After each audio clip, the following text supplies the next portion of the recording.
Okay, so so I'm gonna go over my two trades today.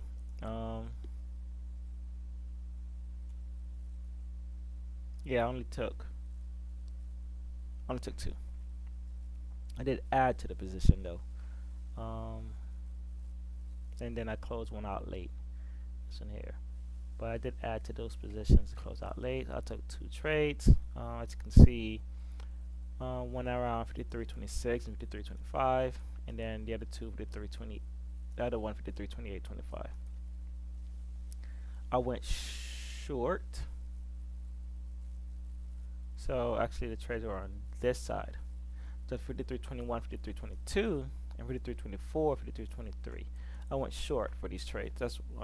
And I had a good reason to go short, but it wasn't my time yet. So the first trade was around 10:06, about 30 minutes after the market opened. Um, so let's put this on this side here, and I'll come back to it. So 10:06, 5:28. This is the entry over here. Let's zoom out, or let's zoom in and close this out. So my entry came here, around here, but we're pushing up.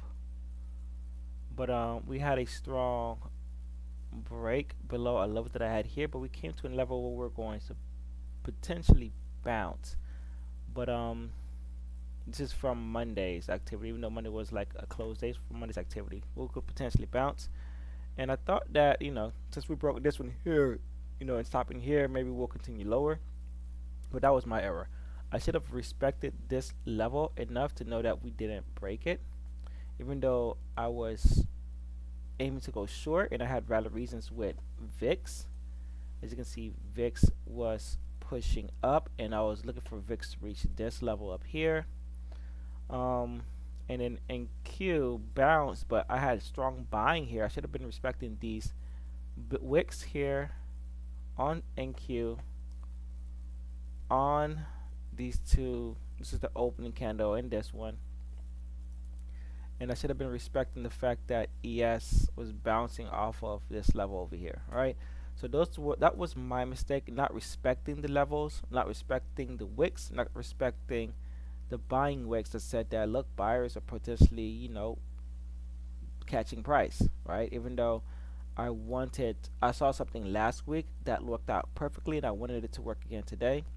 And I think, which was this strong break from this gray, back a retest. But that's not what we got. Damn, why did I buy so low? Oh, that. That's not what we got. So I kind of like forced this trade, and now that I'm looking at it, I can see that it was definitely forced. So I ended up getting stopped. I did add on to it though. When I got the entry idea that I wanted, which was this, because I wanted it to come here. So I entered early. I wanted to go a little higher. That was the first mistake. The second that was the first mistake. The better entry was here. Would have had my stop loss around here, and then I did end up adjusting for that. Price was still holding. Now it looked like NQ was going to reject, and it looks like VIX was kind of like holding its VWAP areas. But after that entry, we did get another push up and then a push down. And I thought about maybe moving my stop loss closer because this was getting out of hand. But I kept my stop loss up here, and I ended up getting fully stopped out of this trade. And yeah, NQ fully reversed. And NQ did have a 5 minute that was above its high. It was a strong volume that it created, and it was above that the entire time, and we couldn't get below it.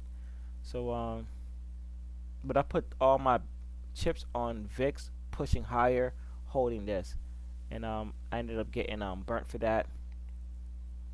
I should have entered when VIX was at a level, not when VIX has left a level. Maybe that was my mistake. I have to review the trade from yesterday to see that, if after we break a level, do we quickly bounce back, or do I wait? So I'll review the Friday trade where I saw that setup was either Friday or Thursday. It was a breakout retest, and then I was using Heikin-Ashi. So that was the first trade. The second trade came around 11:33.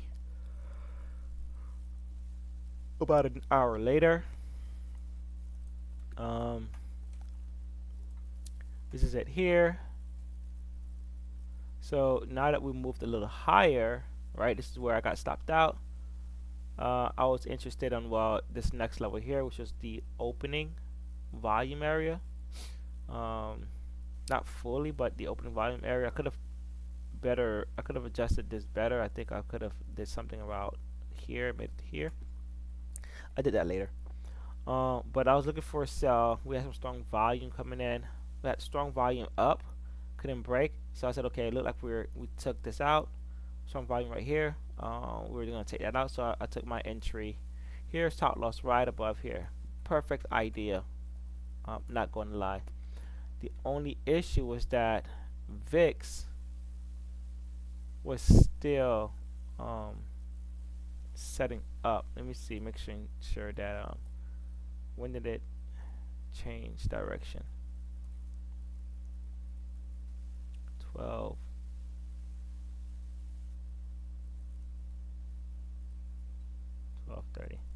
Yeah, I think VIX was still setting up.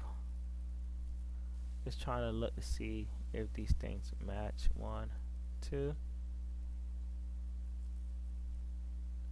Yeah, VIX is still setting up. We need to come down to this level here for VIX to bounce, because VIX, this level is kind of bouncing, but VIX was still setting up its level.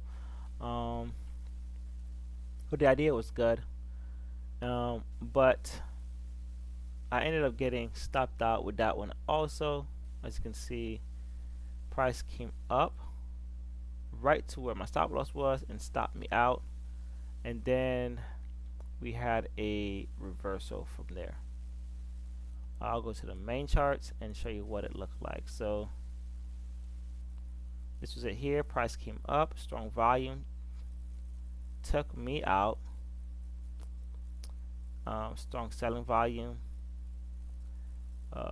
Let's go back to here. To this one here. Same thing. Price came up, took me out. Strong selling volume. Without strong selling volume, but strong candle. And then this became that. So after I got taken out, this level worked out. I should have gotten out of this trade before the 12 o'clock. I know I shouldn't be trading at 12 or staying in the trade, but I was like, well, let's see how it plays out. I don't want to exit too soon. But around 12 to 12:15, usually nothing. 12:30 is where we get the actual move. So 12 to 12:15 is usually BS. I should have been out of the trade by then, letting the trades, letting the people who had stops in there, close out on their orders and finish, readjust themselves. Because after that, we ended up freaking selling off, right? The thing I was looking for.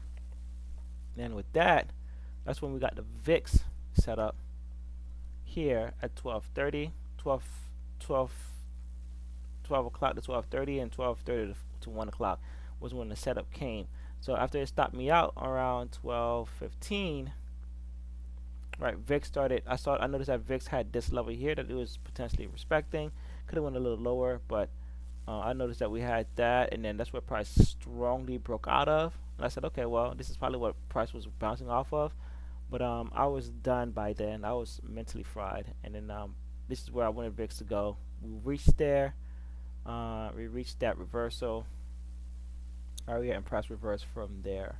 So the levels, I'm going to have to be more mindful of how VIX is working, how VIX is moving, and what price is doing for my entries, because I can't neglect VIX too much, but I can't also depend on VIX too much, because I was depending on it to continue moving higher when it had nothing to bounce off of. When it didn't bounce off of the VWAP the first time, I should have said, well, let me just keep it moving, but I was being too hard-headed, and I ended up getting burnt. All right, so that's it for my 2 trades. The trades that I did miss was, as you can see, the first one came And when we bounce off of the Monday level back around here somewhere. Let me see where the heck that was. Which was Monday and Friday. Is this today? Yeah, so it's a Monday and Friday level. So around here. On Monday it looks a little better on the 30-minute. If I could find that chart. Here it is. So this is the Monday level, which also is the Friday level. So when we bounce off of that level, price moved up nicely. So this, even though it's like 8 points, that's still, you know, a good amount if you can manage it right, well, and got a good entry. So that would have been the best move. Looking to go to Ivy Edge, Ivy High, which I don't think price reached that. It kind of like went short of it, but that was the best move of the day um, at the open. And then the move that I was looking for came after the London session closed. So, all right, gonna stop here.